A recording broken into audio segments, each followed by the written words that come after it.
Bilis niyang lumaki. Ito na po yung harvest nating bulaklak ng kalabasa. Ang kalabasa natin, grabe. Pwede na kayang harvestin to? Hello po mga auntie ko, good morning. Time check po mga auntie, 8:18 po ng umaga. Today is Sunday nga po pala. Mamaya na kayo kakain ha. Gutom na naman yung mga pusa. 1, 2, 3, 4, 5. Ayan yung mga pusa namin dito sa bahay. Ang lalaki na nila oh. Pasensya na nga po pala kayo sa mukha ko kasi kagigising ko lang, wala pa tayong hilamos. Alam nyo po, tuwing umaga, sobrang excited talaga ako magpunta dito sa aking mini garden. Kasi tignan nyo naman mga auntie, yung mga bulaklak ko, meron na. Yung mga sunflower. Tapos yung mga kamatis ko, ang dami na namang hinog.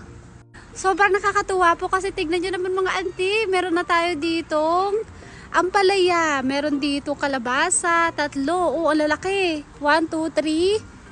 Ayun, 4, 5. Ayan. Ang lalaki po ng bunga ng kalabasa natin. Lapitan natin. Ang lalaki, grabe oh. Tignan nyo. Ito, ang laki oh. Siyempre, nandito rin yung ating upo. Laki na siya oh. Nung isang araw, ang liit pa. What do you think mga auntie? Pwede na kayang harvestin tong upo?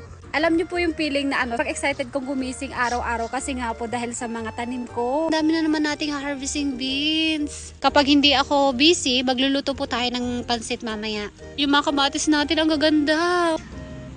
Alam niyo po, araw-araw ko din sinecheck yung mga sayote ko kung meron na bang bulaklak, ganyan, kung kailan sila mamumunga. Ang lalaki pala ng dahon ng sayote ng mga ante.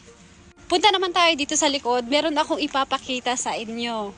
Tuwang-tuwa talaga ako dito sa tanim kong pakuan. Kasi po mga auntie, meron ng bunga. Hindi lang pala isa yung bunga ng pakuan ko. Bali, 2 pala. Meron pala dito. Ayun! Wow! May bunga na po yung ating pakuan. May pakuan na po tayo. Tapos yung isa nandun. Ayun mga auntie. Ayun. Ang laki na. Wow!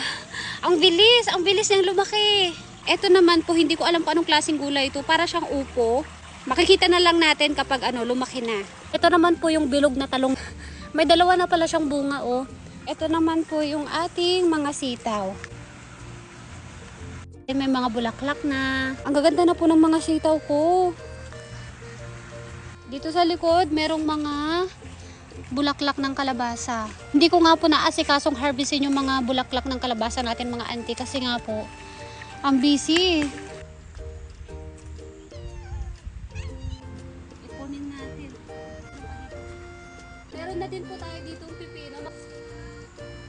Pipino.